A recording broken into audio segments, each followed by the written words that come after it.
Neath Port Talbot, since working in training and development, our ethos has been to develop opportunities to serve young people working and living in the borough.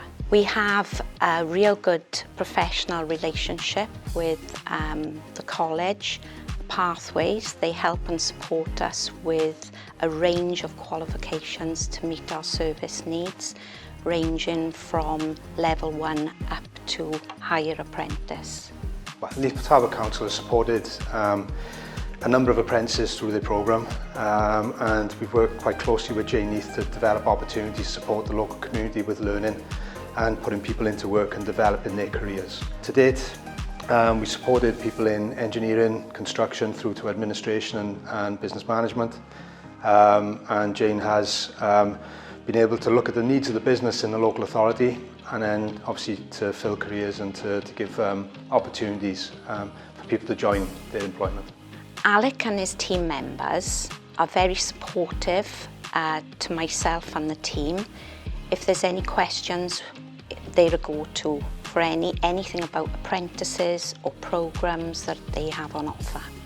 So I done the Pathways training, business admin, level 2 apprenticeship, and then I moved on to level 3 then. So my job involves organising training courses for internal and external staff members.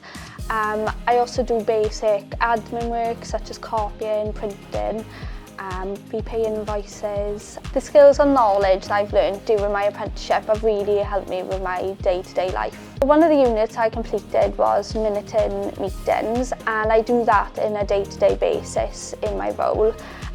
So doing that unit, I learned how to take actions, learned how to minute meetings properly, so it really helped me with my role doing this.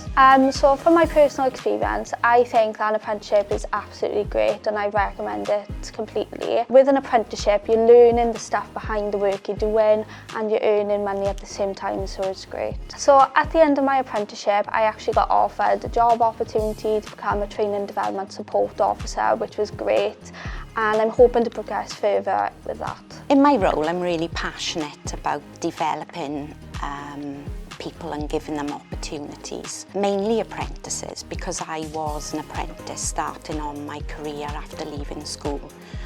And you know, from being somebody, part of a team, now I'm working as a manager, really allows me to give back to the community and the service that I work in.